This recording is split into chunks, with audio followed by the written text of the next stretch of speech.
بسم اللہ الرحمن الرحیم اعوذ باللہ من الشیطان الرجیم بسم اللہ الرحمن الرحیم الحمد للہ رب العالمین الصلاۃ والسلام علی اشرف الانبیاء والمرسلین وعلی اہل بیتہ الطیبین الطاہرین المعصومین۔ عزیز طلبہ، السلام علیکم ورحمۃ اللہ وبرکاتہ۔ شرح الامہ کتاب المتاجر درس نمبر 44 میں ہم مسائل میں سے 10واں مسئلہ اور 11واں مسئلہ پڑھیں گے۔ خلاصۃ درس کا خلاصہ عرض کرتے ہیں، فرماتے ہیں یجوز بیع المسک فی فعرہ، جائز ہے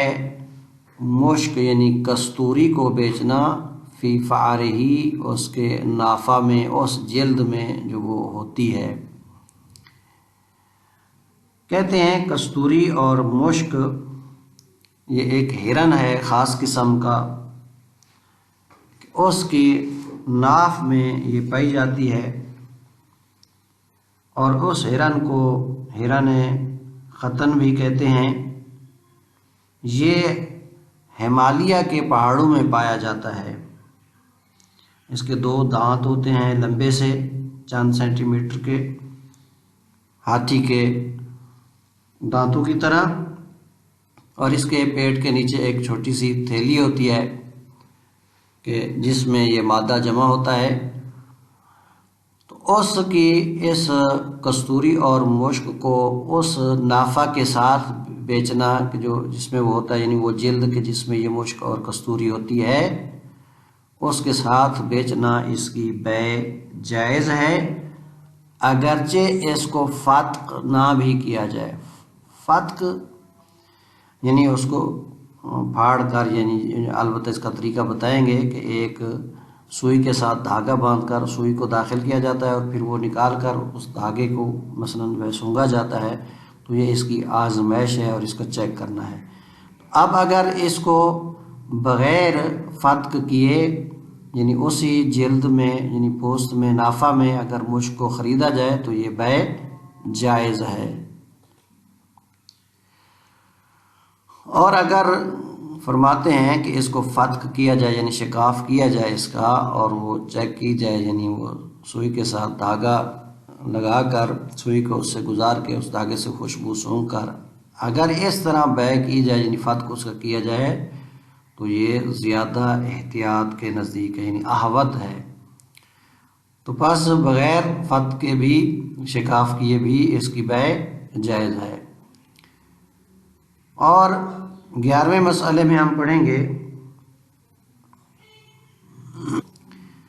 کہ جائز نہیں ہے آجام یعنی جھاڑیوں،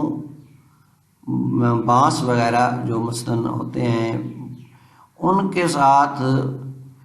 ان میں موجود مچھلیوں کی بیع، جو آجام میں، یعنی جھاڑیوں وغیرہ میں، یعنی ایسے جگہ ہے پانی جہاں، اور یہ جھاڑیاں وغیرہ اور لکڑیاں یعنی کہ یہ موجود ہیں،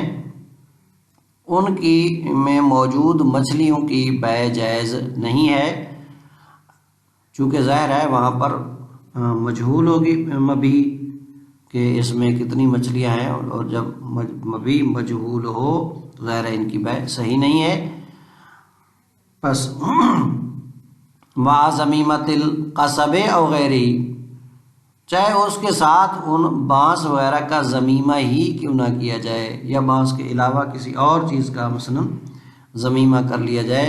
تو بھی ان مچھلیوں کی بیع جائز نہیں ہے۔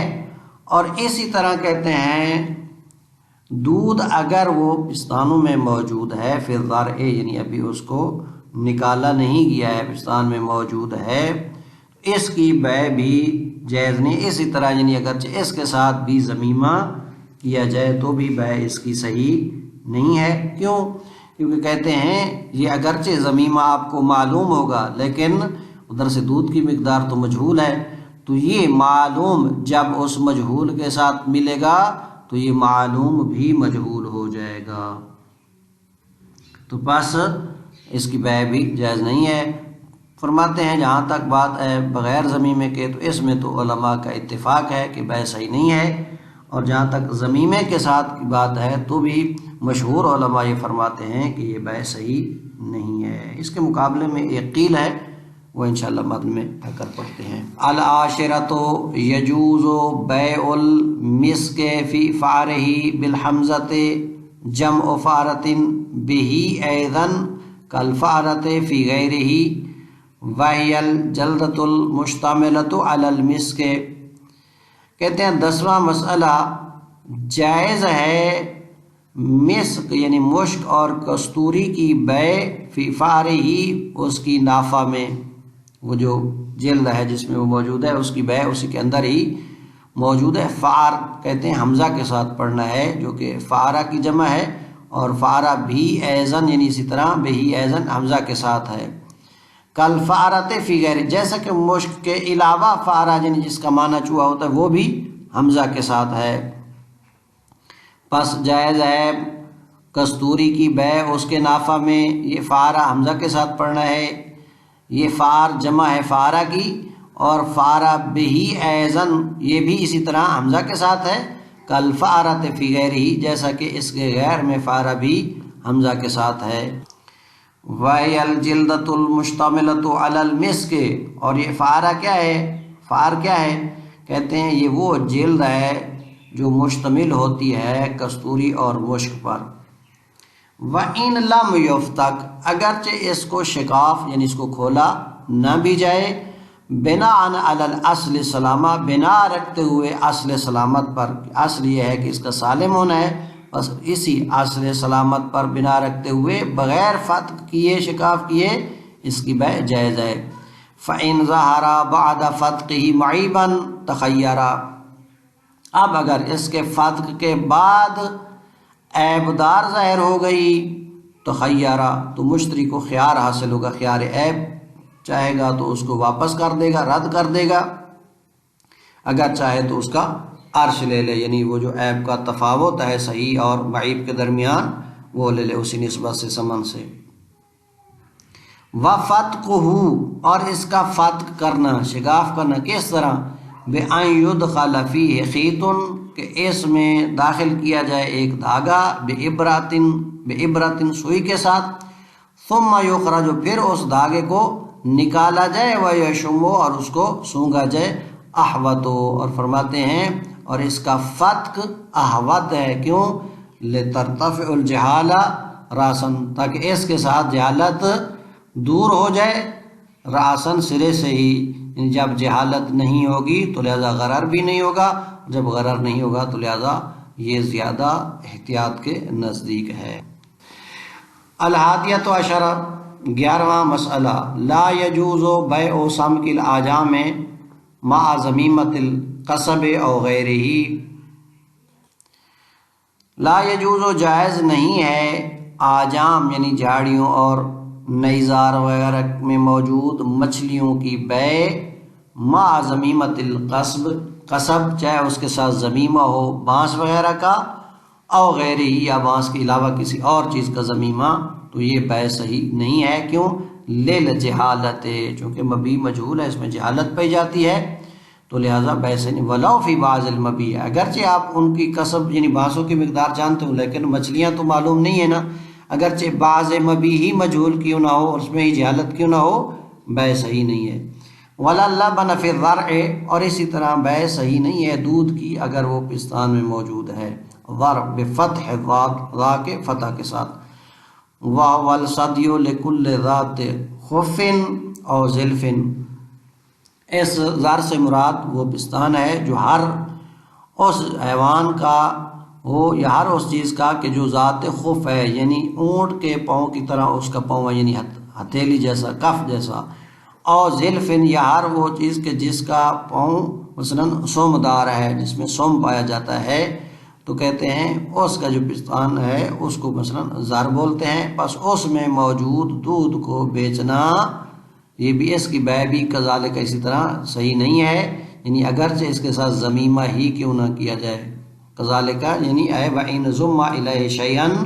اگرچہ اس کے ساتھ کوئی چیز کا ضمیمہ ہی کیوں نہ کیا جائے۔ ولو لبنا محلوبا، اگرچہ وہ جو چیز ضمیمہ کی جا رہی ہے وہ نکالا ہوا دودھ ہی کیوں نہ ہو، یعنی جو غیر معلوم نکالا گیا ہے حاصل شدہ دودھ ہی اگر ضمیمہ کیا جا رہا ہے، اس کے ساتھ جو زر میں پستان میں موجود دودھ ہے اس کی بیع صحیح نہیں ہے۔ کیوں؟ لأن ضمیمۃ المعلوم الی المجہول تصیر المعلوم مجہولا، کہتے ہیں تصیر المعلومہ مجہولا، کہتے ہیں معلوم کا ضمیمہ کرنا مجہول کے ساتھ یہ معلوم کو بھی مجہول بنا دیتا ہے، چونکہ ظاہر ہے جب یہ اس کے ساتھ ملیں گے تو اب اس کی بھی مبی من حیث مجموع اب وہ مجہول ہو جائے گی، تو بس یہ بھی مجہول ہو جائے گا، لہذا بیع صحیح نہیں ہوگی۔ اما عدم الجواز بدون ضمیمت فموضع وفاق، جہاں تک بات ہے کہ ایسا کرنا جائز نہیں ہے، یہ بیع جائز نہیں ہے بغیر ضمیمے کے، یہ تو محل وفاق ہے، اس میں علماء کا اتفاق ہے۔ وَأَمَّا مَعَهَا، اور جہاں تک بات ہے ضمیمے کے ساتھ اس کی بیع کی، فالمشہور انہ کذالک، مشہور یہ ہے کہ یہ بھی اسی طرح ہے، یعنی ضمیمے کے بغیر بیع صحیح نہیں ہے، عدم جواز بیع، یہ علماء کا اس میں اتفاق ہے۔ اور اگر جہاں تک بات ہے ضمیمے کے ساتھ تو اس میں بھی مشہور یہ ہے کہ اس کی بیع صحیح نہیں ہے، یعنی بیع جائز نہیں ہے، ضمیمے کے ساتھ بھی بیع صحیح نہیں ہے۔ وکیلا یصح استنادا الی روایت ضعیفۃ، اور بعض نے کہا ہے کہ ضمیمے کے ساتھ اس کی بیع صحیح ہے، انہوں نے استناد کیا ایک ایسی روایت کے ساتھ جو ضعیف ہے۔ وبالغ الشیخ، شیخ طوسی علیہ رحمہ نے تو اس سے بھی مبالغہ فرمایا ہے، فجوز، انہوں نے تجاوز کیا ہے، یعنی کس چیز میں فرمایا ہے کہ ضمیمہ تو جائز قرار دیا ہے انہوں نے، پس بالغہ مبالغہ فرمایا ہے شیخ نے، فجوز، اور جائز قرار دیا ہے ضمیمتا ما فی الذر، اس چیز کے ضمیمے کو کہ جو ابھی پستان میں موجود ہے، الی ما یتجدد، اس چیز کے ساتھ کہ جو بعد میں آئے گا، مدتاً معلومہ، ایک معلوم مدت تک، مثلا جو ایک مدت معلومہ کا بعد میں جو آنے والا ہے اس کے ساتھ اس جو ابھی مثلا زار میں موجود ہے اس کے ضمیمے کو جائز قرار دیا ہے، یعنی گویا کہ 1 مہینے تک آپ دودھ جو دے گی وہ آپ بیچ سکتے ہیں ساتھ اس ضمیمے کے جو ابھی موجود ہے۔ والوجہ المن، لیکن شہید ثانی رحمۃ اللہ علیہ فرماتے ہیں کہ اس میں جو وجہ ہے وہ ممنوعیت کی ہے، یعنی گویا کہ ایسا صحیح نہیں ہے۔ ہاں نعم لو واقع ذلک بلفظ صلح اتجہ الجواز، ہاں اگر یہ بیع کے لفظ کے ساتھ واقع نہ ہو بلکہ صلح کے لفظ کے ساتھ واقع ہو، یعنی یہ معاملہ، تو پھر جواز متجہ ہے، یعنی پھر اس کا جائز ہونا نیکو ہے، متجہ ہے، اس میں وجہ پائی جاتی ہے۔ پس شیخ نے مبالغہ کیا ہے اور فرمایا ہے،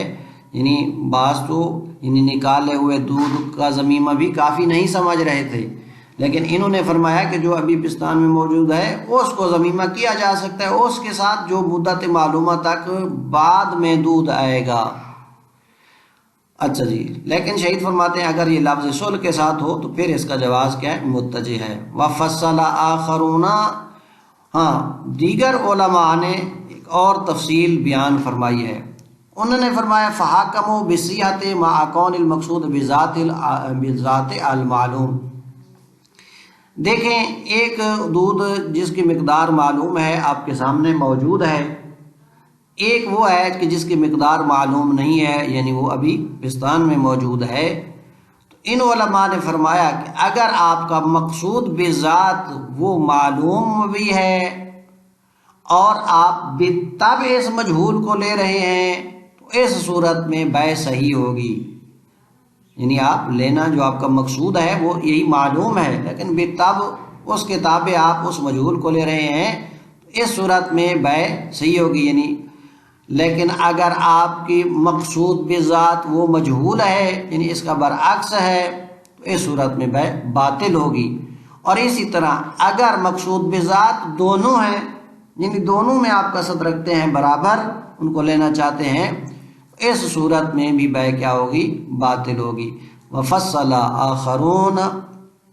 تفصیل بیان کی ہے دوسرے علماء نے، فحکموا پس انہوں نے حکم لگایا ہے بالصحت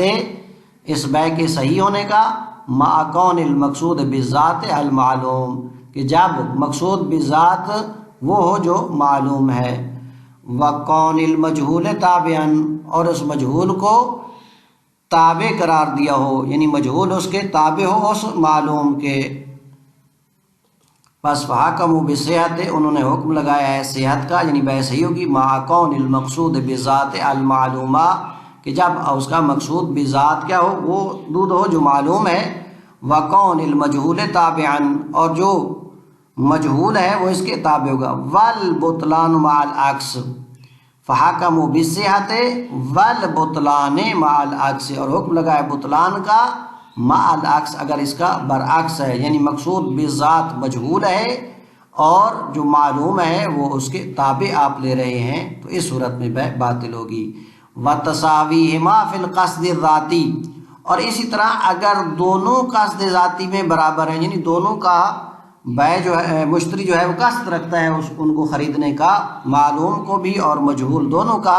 اس صورت میں بھی بے کیا ہوگی باطل، یعنی والبطلان مع العکس وتساویہما فی القصد الذاتی انہوں نے حکم لگایا ہے بطلان کا عکس کی صورت میں، یعنی جب معلوم بالذات جو ہے مقصود بالذات مجہول ہو اور معلوم کو تابعا لے رہے ہوں یا دونوں میں قصد کیا ہو برابر رکھتے ہوں۔ وَهُوَ حَسَنٌ شہید ثانی فرماتے ہیں حسن بھی یہی ہے۔ وَكَذَا الْقَوْلُ فِي كُلِّ مَجْهُولٍ ضُمَّ إِلَى مَعْلُومٍ اور یہی قول ہوگا ہر اس مجہول میں کہ جس کو ضم کیا جا رہا ہو معلوم کے ساتھ، یعنی اگر مثلا آپ فرض کریں کہ ایک بھیڑ خرید رہے ہیں اور اس کے مثلا پستانوں میں دودھ موجود ہے، اگر آپ کا مقصود بالذات وہ بھیڑ کا خریدنا ہے اور دودھ بھی تب اس کے آ رہا ہے تو اس صورت میں چونکہ بھیڑ معلوم ہے تو یہ بے صحیح ہوگی۔ لیکن اگر اس کا برعکس ہے، یعنی آپ دودھ خریدنا چاہتے ہیں اور